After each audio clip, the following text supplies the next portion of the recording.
Welcome to Recently Logged, where we finally talk about that one Josh Brolin movie, but it's not the one you think. Is it the one you thought, Remy? Well, I mean, it actually probably, if I was like, oh, we're doing an episode with a Josh Brolin movie, I would probably be like, oh, it's this. I mean, yeah, this is like pathetically predictable. Thanos. If you didn't know, Thanos is played by Josh Brolin. I had no idea. Thanos is like very, very iconic. But like it's not like the most Josh Brolin-y Josh Brolin, you know. Maybe I didn't know, Micah. Maybe because he's big and purple, but maybe because he's big and purple. Wait, Josh Brolin is big and purple? No. I was about to say, wow, he really changed face for this movie, you know? All right. The makeup department was killing it. We're talking about Hail Caesar, by the way. Yes, we are. This is our first Coen Brothers movie? On the podcast. Yeah, well, no, obviously not our first Coen Brothers movie, but it's our first episode doing a Coen Brothers movie. That is correct. Which is a real shame. You know, a Coen Brothers movie has made it into my top 4 favorites on Letterboxd, believe it or not. If you can even believe it. Yeah. I can't. I mean, I can't. Okay. Well, do you want to go over the basic facts, Micah? Of Hail Caesar? Yeah, let's do it. Of Hail, Caesar? Exclamation point. Yeah. Okay, Hail Caesar is a 2016 movie, rated PG-13. It's 106 minutes. It is got the talents of Josh Brolin, George Clooney, Alden. How do you pronounce this guy's last name? What is it? Hold on.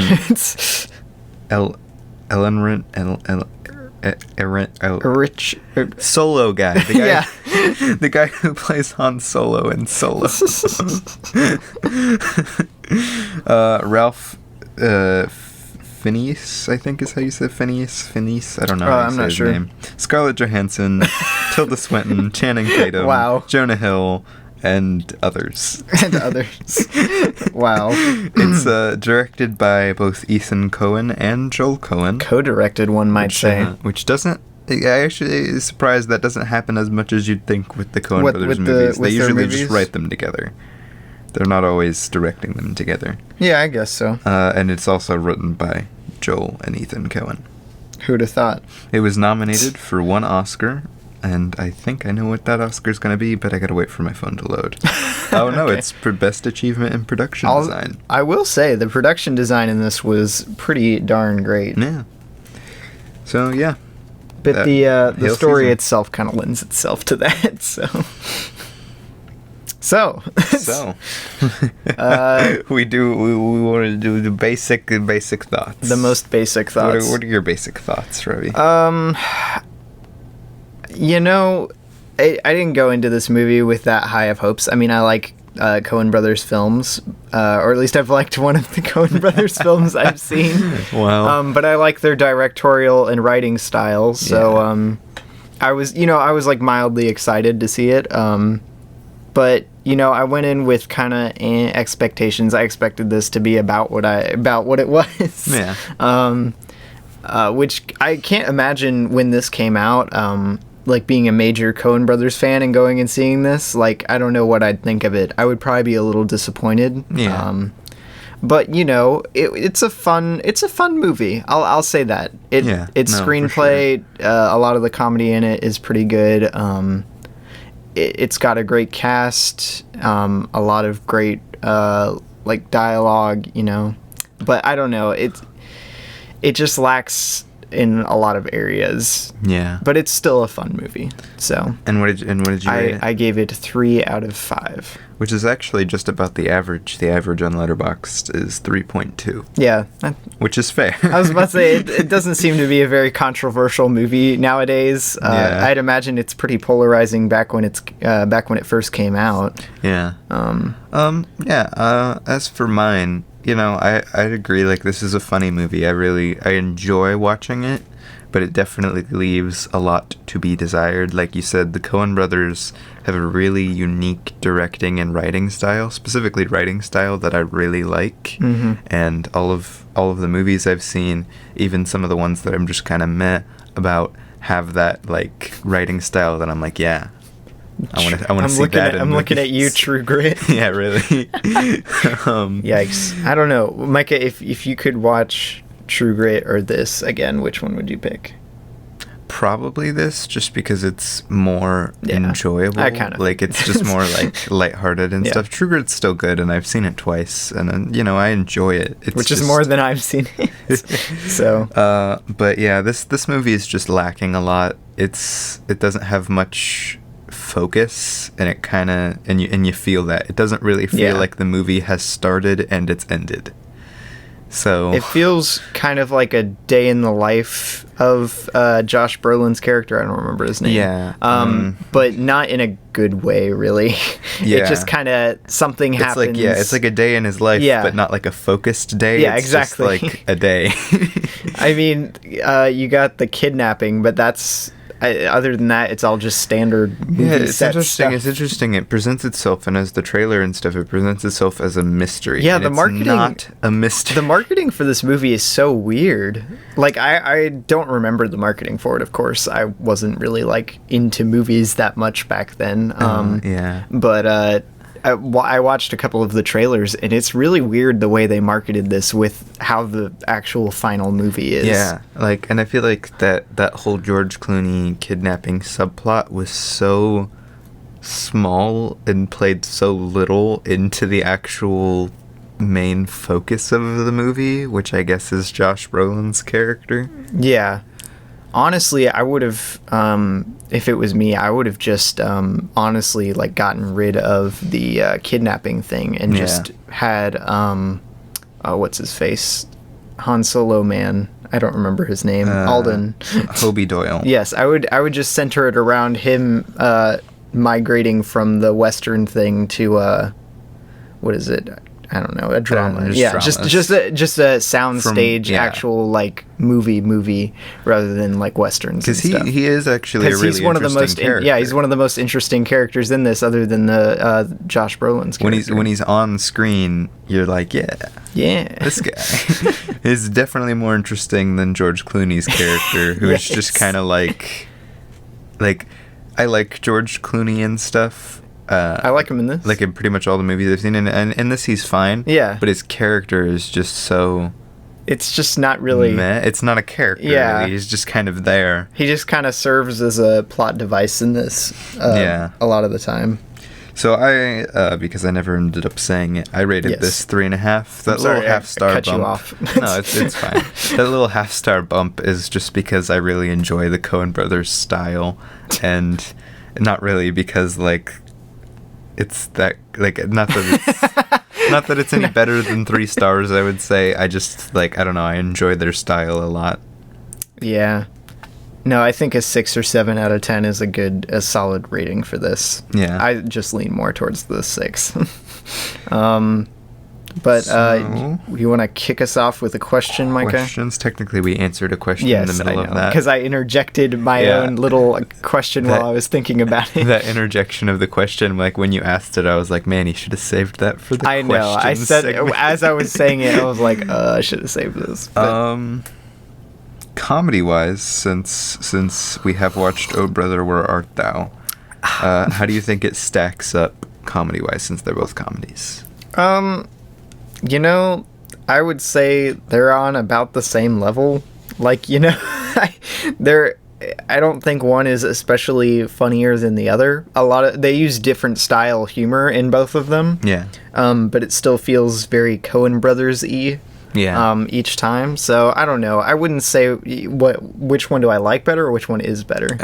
Just which one do you think, like, I guess comedy is, like, just comedy in general is used better? The way it functions in the actual movie. I think I like it a bit better I think it functions a bit better anyways in Oh Brother, Where Art Thou? Because whenever there's a joke, it usually is revealing something about a character. Yeah. Rather than just like, oh, this is kind of funny, isn't it? Yeah. Which was an interesting thing because Hail Caesar has so much like just side stuff. Like practically most of the runtime is just side stuff. It's just a movie of side plots. Yeah, it really is. I mean, yeah, I guess it is. And most of those side plots are there they're there to be side plots, but they're there as jokes too. Like they just have a lot of jokes, so those jokes are just like, just jokes. They're not. Yeah. When in Oh there's Brother, there's nothing really to read into there. When in Oh Brother, Where Art Thou, like you said, the jokes are always very character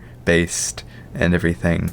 And I think they just use the humor of it a lot more effectively. Yeah, they help endear you to the characters, and they help reveal what the character's thinking in an entertaining way. Yeah, because honestly, like Everett in Oh Brother, Where Art Thou, he would be awful if he wasn't funny. Like, you would probably hate his character. Yeah. Because he's kind of the worst. But he's funny, and he's George Clooney, and you just kind of... I don't know. I was about to say the humor almost always serves a purpose in Oh Brother, Where Art Thou? And in this one, it's really just to entertain and, poke fun at, I guess, what was this, 50s Hollywood? Yeah, 50s Hollywood. Yeah. Which, I mean, is funny and entertaining, but just not in benefit to the movie very often. All right, do you have a question, though? Because I have one after that, but I was going to let you take one. Is this your favorite Josh Brolin role? I know this is going to sound weird, but probably yes. Like, I really like Josh Brolin's character. It's sad that he's kind of like, that the movie is kind of underusing him. Yeah. But it's a really good Josh Brolin character. Which, it just stems from this movie's side plottiness. Yeah. Where it just doesn't focus on one main thing very often. But yeah, no, I thought his performance in this was like I said, really great. Thanos is fine. Thanos is a good villain, but like Thanos is Thanos. There's not much to Thanos in my opinion. Dang. I don't know. I like Infinity War Thanos. Yeah, much better than Endgame Thanos. But I wouldn't say it's a better performance than this. Yeah, I think it's just like... He does do a great job, though. I mean, I want to see him in other stuff. Yeah. Because I think that's the only things we've seen him in. Or I guess he's in True Grit, yeah. But not... Is that Men in Black 3? Who does he play in True Grit again? I am not sure. Oh, yeah. He's the guy they're hunting. Oh, yes. So he's like in like 5 minutes of them. Yeah, I was about to say he's in like the last 5 minutes. Catch him, they shoot him. Bang, bang, I guess. Yeah. So yeah, this is... I guess we both agree, Micah. Wow. I've got a question for you. What do you think about the fact that Eddie Mannix was a real person and that it's kind of based off of an actual person's life? I don't know. I mean, it doesn't add or take away much from the movie. Yeah, I just think it's interesting. Yeah, it's an interesting detail. Because you start at the point where it's about a person that actually lived, but then you don't focus on that person at all. Kind of looks like Jeff Bridges in that picture. No, he doesn't. A little bit. He looks like Josh Brolin. A little bit, Micah. I think you've been watching too much True Grit. Yeah, maybe. Wait, what was the question? What do you think of the fact that like Eddie Mannix was an actual person? I don't know. I watched an interview with the Coen brothers on a panel after they made this movie. Mm-hmm. And they were like, yeah, it's very, very loosely based off of this one, what do they call them? I don't remember their official job title, but like that guy who worked, I think they said MGM was where he worked. Yeah. And I'm like, I didn't know that. But it's not like a based off a true story thing, so it's just a kind of an odd choice to make it based off of someone like in particular. That's what I was saying. Like they take a character, it no way advertises like on the movie itself that this is like based off of a true story because it's not really. I don't think anyone ever got kidnapped on the MGM. Well, someone probably did, but not in this way. Yeah, like it's not based off of a true story, but for some reason the main character of this shares the name of an actual person. I feel like there's another movie that did that, where it's just like they have the name of a real life person, but it really just doesn't have much to do with them. Yeah, I don't know. I'm trying to remember what it was. I don't know. It might come back to me. All right. Do you have any other questions? Nope. That's the end of the podcast. Okay. 15 minutes. Bye, guys. Bye, guys. You guys enjoyed. This is the new 15-minute episodes that we're testing out. Wow. When we actually have, like, stuff to talk about, it's crazy. We go through it pretty quickly. Yeah. Usually we're just grasping at straws. We're like, so did you remember that part of the movie? What is your favorite production aspect of this movie, Micah? So, like, cinematography, sound design, score, so lighting. Interesting tidbit, because the cinematographer is Roger Deakins. Is Roger Deakins, right? Yeah, and my man. He's done some great work. I haven't seen hardly any of his movies, but I've seen like shots and stuff from his movies. He did. Oh wow, I didn't know he did so many of. He does most of the Coen brothers. I didn't know he did like a lot of the Coen brothers movies. It looks like he does Shyamalan stuff too. Or at least he did The Village. I don't remember The Village well enough to remember if it had great cinematography. That was one of the best parts. But yeah, like he's a good cinematographer. But interesting, I'm not the biggest fan of the cinematography in this. Like, it's fine, but I don't think it's anything like to write home about. Well, in his defense, there's not much for him to work with, like, script-wise, that the cinematography can reveal. Yeah, I don't know. It's just, like, seeing his work on stuff, like, seeing shots from, like, Blade Runner and stuff, and it's all great work. Blade Runner 2049. Yeah, for 2049. For this, we're like, wait, Blade Runner. and even Rango has good cinematography, and yes, he was the cinematographer for Rango. Delicious. In cinematography speaking. But I don't know. I just feel like this cinematography in this. I get like what you're saying. No, it didn't have much of a chance. To be great. There's not much for the cinematographer to convey in this movie. But as for favorite part of production, like favorite production element, I don't know. I really like the score. Like, I don't know if it's quite favorite. But like, and I don't know if it's good to just listen to, because I haven't just listened to the score. I was about to say, we'll get to when we watched it later, but we watched it for the first time like yesterday. Last night. Yeah, like last night. So, but yeah, I don't know. In movie anyway, I really like the use of the score. I think it's a fun score. I mean, I honestly didn't even notice it really. Oh, but I pay attention a lot to scores. Yeah, I was about to say, I usually don't make a conscious effort to like observe the score. Yeah, no, I try to pay attention quite a bit to scores. It's just the way I watch it. Yeah, not necessarily the right way. What about you? What is your favorite production element? I'm probably gonna say the production design. The production design. I quite really like nice. The production design. All of the movie sets and like the locations and stuff, they all have really great production design. Yeah, it all felt very like nice and very almost like how do I put this? Because like almost like a how you'd imagine like a it feels like a version of 50s Hollywood. I was about to say it feels like a romanticized version of 50s Hollywood. Yeah. And I think they did a good job with that. Yeah, I would say probably if I had to pick a runner-up, which I am going to pick a runner-up, is probably the lighting. If I had to pick a runner-up, I'd have to go with production design. Lighting is so good in this movie. Is nice. If I could just merge production design and lighting into one category, just do that. All right, did I have a question? I feel like I had a question. Oh, yeah. What do you think of like the religious elements in the movie? I think it's interesting. It almost makes me wonder if it was like more religious, like more of a religious movie back when it first started writing, or and it just kind of like lost focus throughout. But I don't know. It's a lot of the religious stuff in it. I wonder if it's just there like to be there because what is it? Oh, right, Hail Caesar. I was like, wait, why do they have it in there? But yeah. The Hail Caesar, the fictional mini movie inside the movie.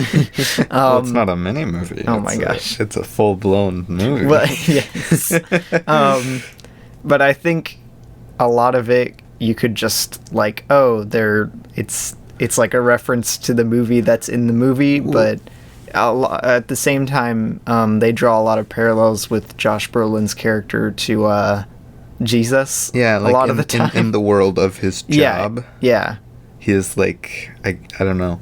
I feel like if they would have focused on his character. Yeah, I wish it would have been more of a character study on him. I think that could have been really cool. With like some fun, playful like scenes with all of the other people, make them more cameos, which they really are at this point, like glorified cameos in this movie. Long cameos for some reason. Like, and that's one thing I really have a problem with in this movie, is you have just these like random one-off joke cameos, like with Channing Tatum's character, and you're like, I was like, oh, this is funny, but then they're like, oh yeah, he's a communist and he's going to Soviet Russia. Yeah, and you're like, what? You're like, oh, okay. And it just adds nothing to the actual movie. Like it's just there, and yeah. I don't know. It's weird. It's the script focuses on its weaker elements, which is kind of sad. Like I want to know, like, in the writing room what the story of this was, because I feel like if there was like an original draft of this or an original look at this, and you're like, all right, we're doing this movie kind of inspired by the career of this guy. Mm-hmm. And the premise, actually, in the interview they said the original premise was that one of the big Hollywood stars gets kidnapped. Okay, so you off start the set. You start That's the premise with that they started following a character, different character. It's about him. He has been kidnapped. Maybe it's a mystery, right? How do you get to what we have as a movie now? I honestly don't know. I don't know what happened. Like, because I really do like.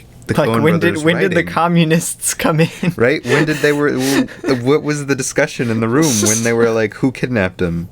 Communists. Why?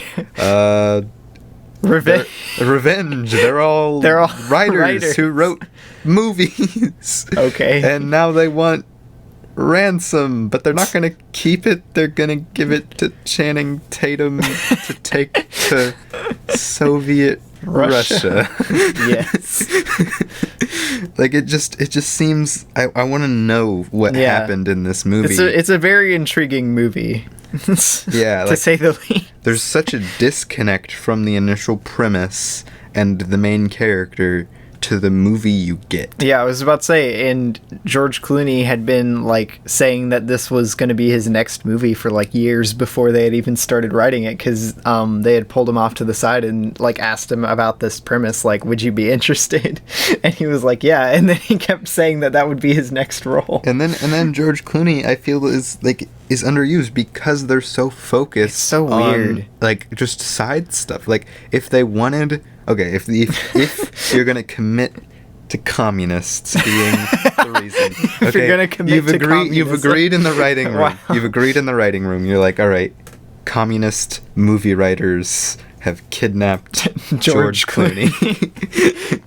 Why not focus on that? Why not build that into the plot and have Josh Brolin function as more of a like detective character than the main character? Set up Channing Tatum's character. Set up George Clooney's character. Have him get kidnapped. Have Josh Brolin's character really effectively be a detective instead of being like essentially just a manager of the studio, and like why is it so focused on all of these random things that Josh Brolin's character has to do for his job? Honestly, now that I think about it, you could probably just cut out Scarlett Johansson entirely. You could cut out so much of this stuff if you're sticking with that initial premise. Yeah. George Clooney's been kidnapped by communists. And you could even keep what's his face, Hoagie or something. Hobie Doyle. Hobie. Yeah, you could keep him because you could keep him as a side thing. Keep him as the side plot where he comes on set and finds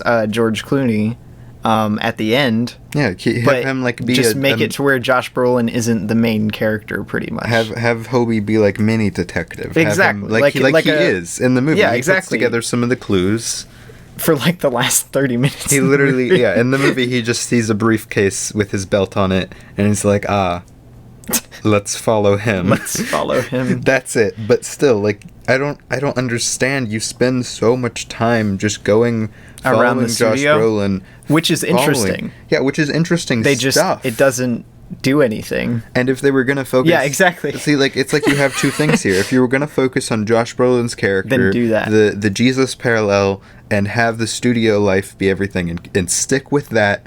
Do that.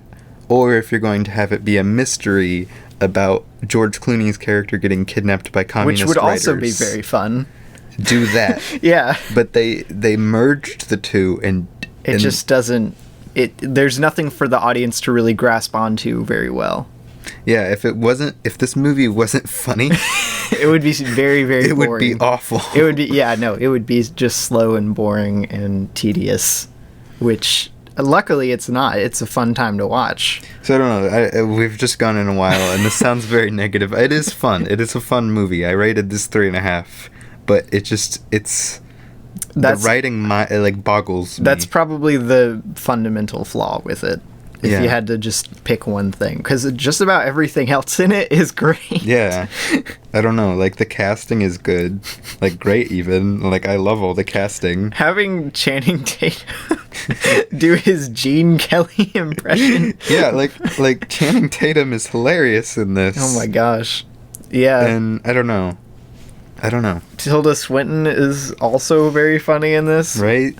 I don't know. Like, everyone is funny. I don't know. Scarlett Johansson is probably the biggest, like, question mark. Yeah, that was kind of disappointing. Yeah. Because I'm like, Scarlett Johansson can be funny, and then her character was just kind of meh. Yeah. Go watch Jojo Rabbit instead. Yeah. The moral of the story, if you want a movie about communists that's a comedy with Scarlett Johansson, go watch Jojo Rabbit instead. And then listen to our episode about it. There you go, Micah. See, I made a joke earlier while we were watching it the second time that it was another Scarlett Johansson movie on Recently Logged, because 2 episodes ago, no, I guess just 1 episode ago. No, we did Azkaban last. Oh, yeah. We did Jojo Rabbit with Luke. Which was a lot of fun. Yeah, and it's about communists and Scarlett Johansson, and it's a comedy. Yeah. Yeah, no, if you want Scarlett Johansson in a movie, do Jojo Rabbit. Yeah, go watch Jojo Rabbit. It's much better. Do you have any other questions? We kind of went off on that one. I feel like I did. What even was the starting question of that? Who asked that question that you we went off on that? I believe. Or no, I asked production element, and then how did we get? We somehow rabbit trailed onto the screenplay. How did we get to where we got? No, I feel like, did I ask something? Maybe, I don't know. We're gonna rewind. I don't know. Okay, anyway, okay. Just ask a question if you have one. What would you say to the people who give this like 4.5, 5? Why? Why? Why? Like, I like this movie. I enjoy it. I try to like it as much as I can like it. But we just talked about, like, I can't get past the writing in this movie. Yeah, there's just, like, I as much as I enjoy it, there's just that makes it it's such a turnoff for me, like, every time. Yeah, like, you're watching it and you're like, oh, this is funny. Like, it starts out really solid. Yeah. You're like, oh, this is funny. Oh, this is so good. Josh Brolin. Great scene to scene pacing. He's slapping people. Yes. He's doing all sorts of... This is great. And then...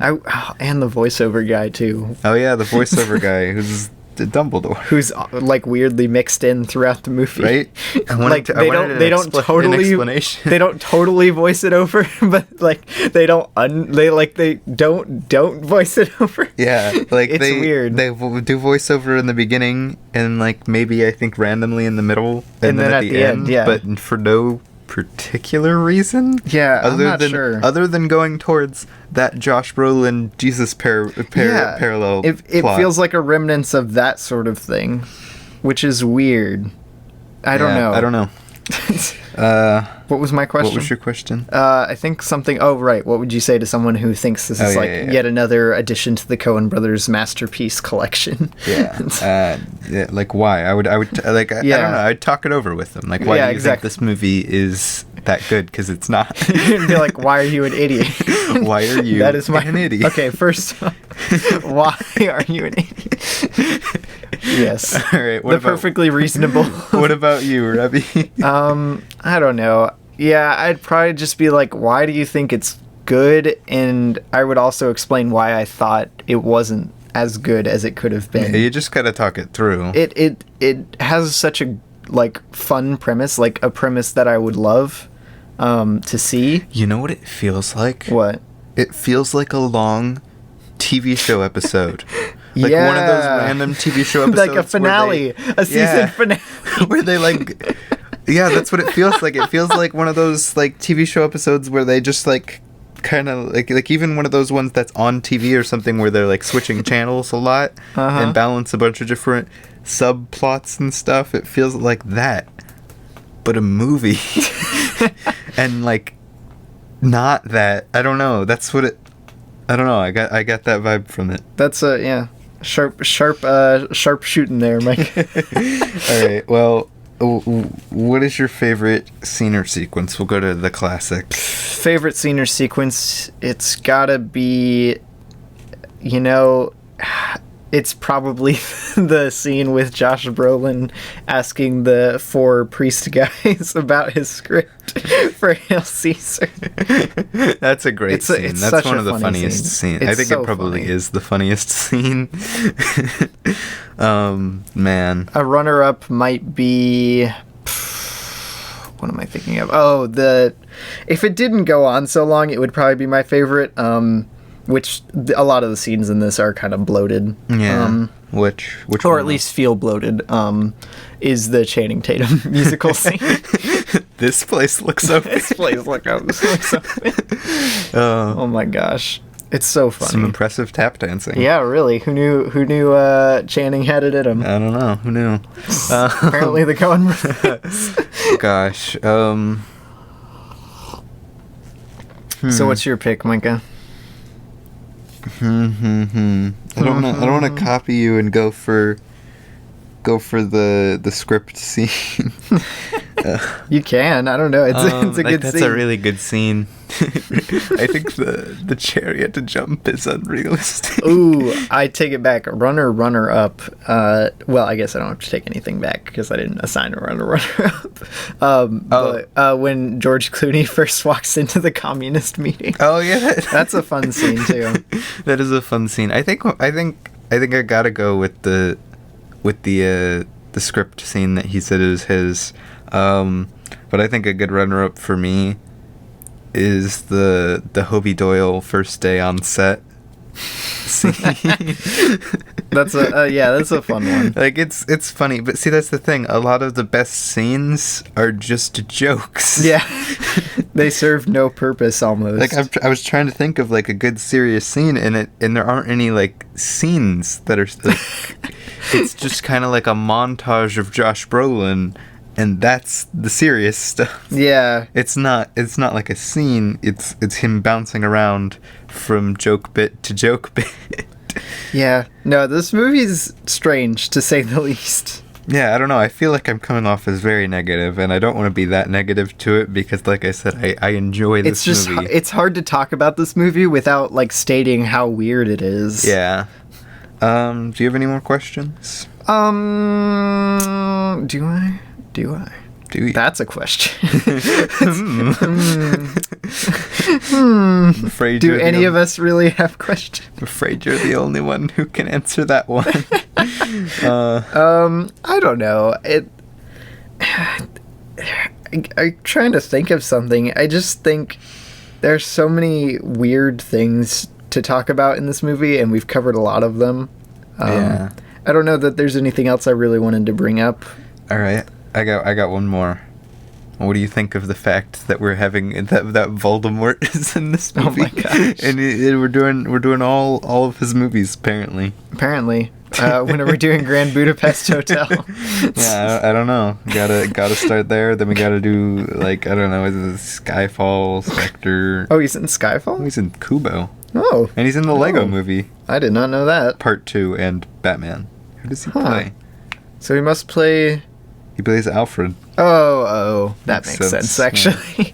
I have seen him in Clash of the Titans, or was it just Clash of Titans? Was it a masterpiece, Mike? Titans. It was kind of bad.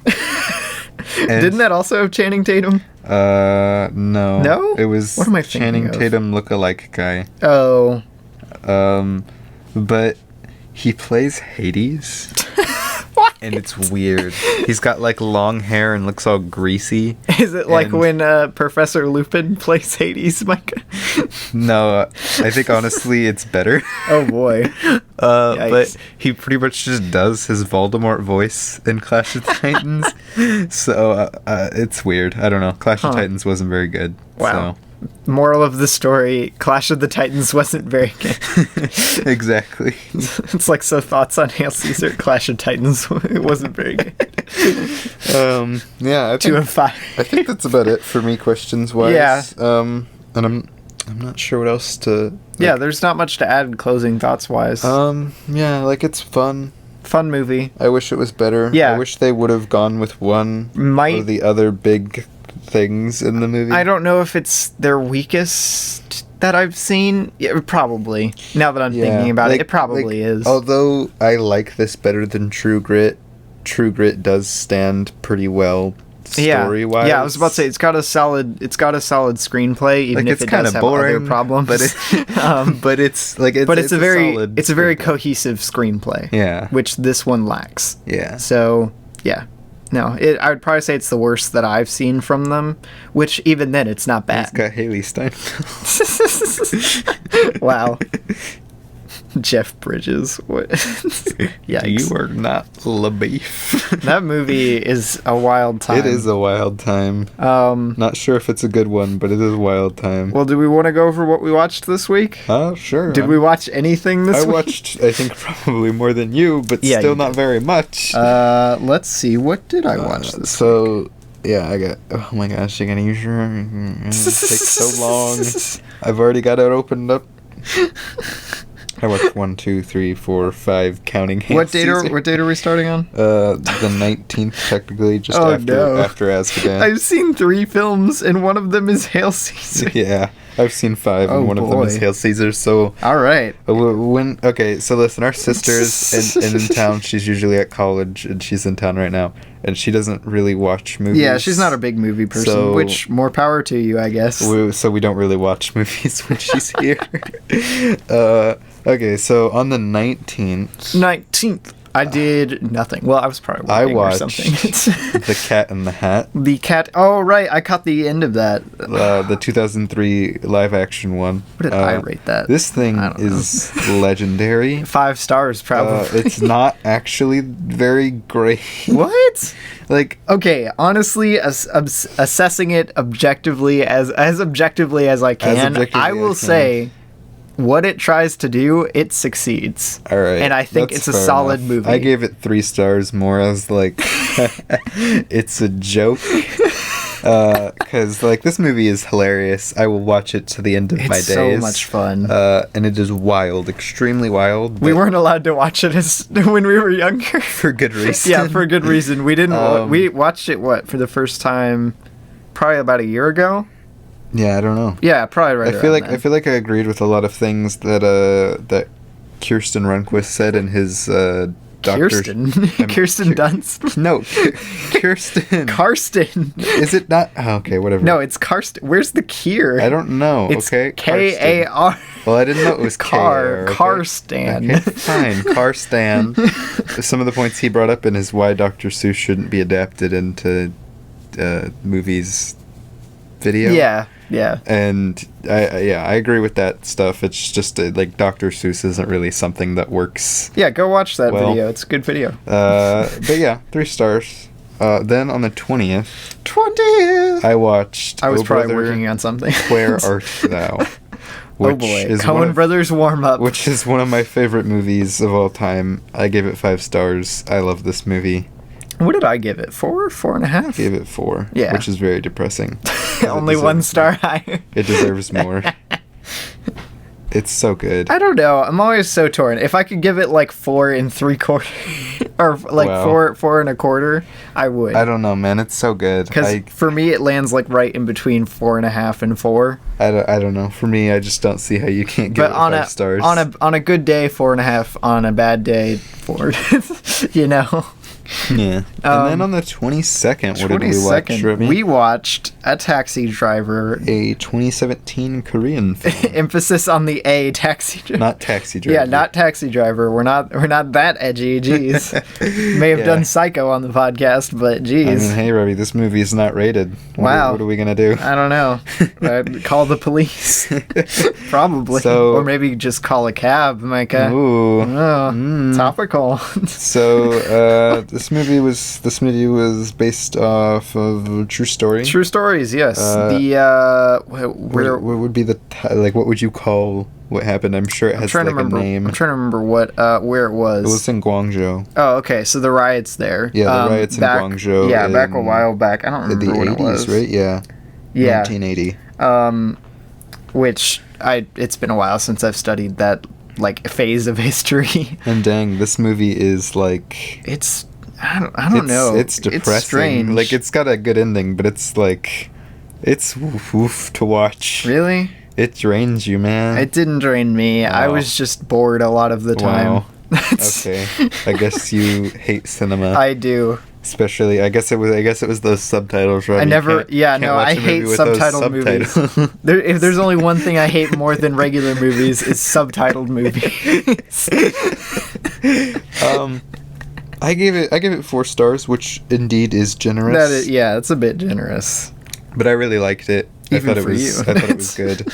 It has a lot of problems, and I think I put in my review of it that it runs into the same problems as something like Dunkirk, which I think we've talked about Dunkirk in one of our videos. I think we've briefly mentioned it. Podcast episodes. Wow, geez, Mike.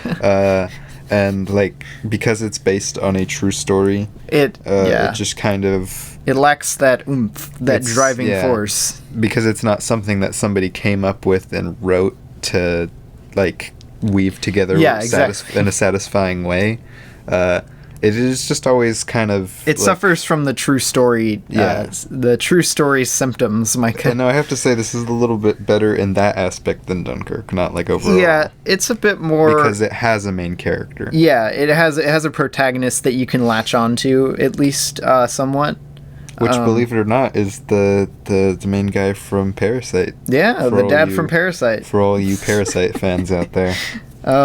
Yeah, no. What did you rate it for? I rated it a 4. Yeah, I gave it a 3 out of 5. I just thought it was kind of just disjointed in a lot of ways, and it felt a little tonally misbalanced.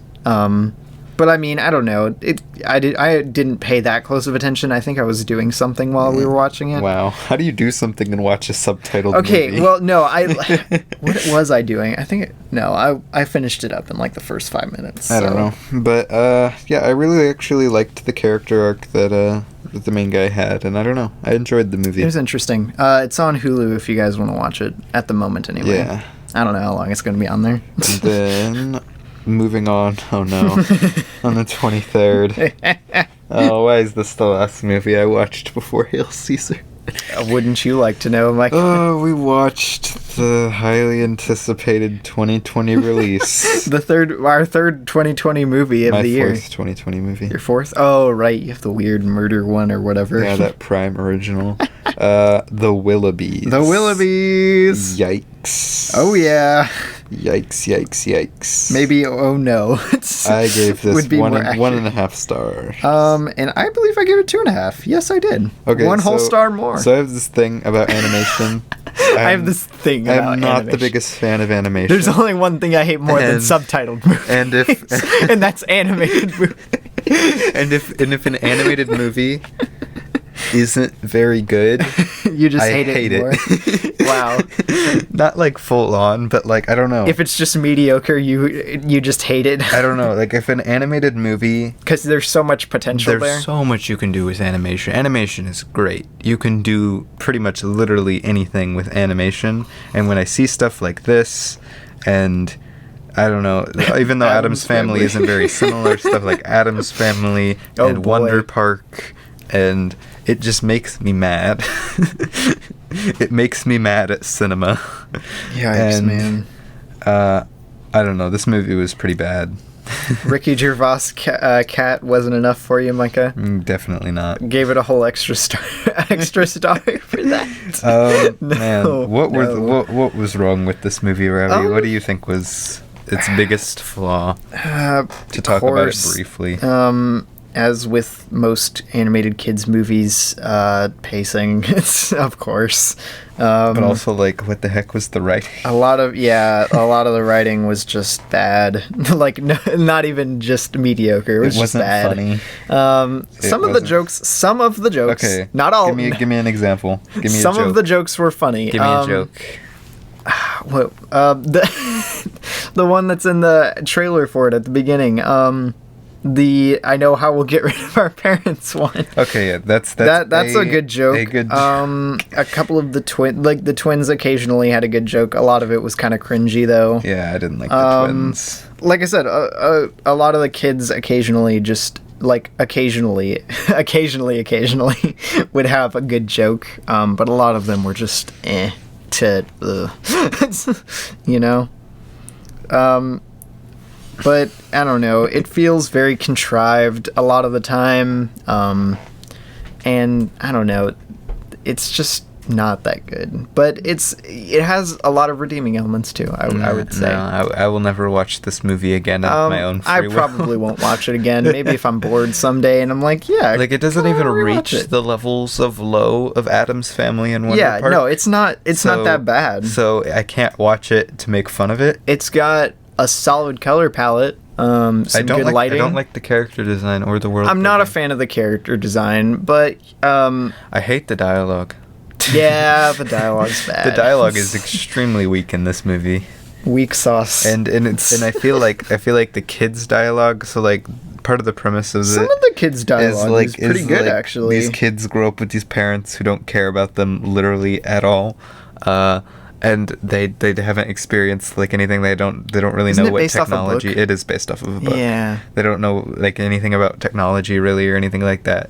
And technology. I don't know. They talk weird. I feel like they were like, yeah. We'll make their dialogue like just really stiff. It almost feels like, you know what it almost feels like? What is it always? It feels like some film student watched Wes Anderson and tried to make their dialogue kind of like that. It does feel like bad, but then kind of like watered it down for kids.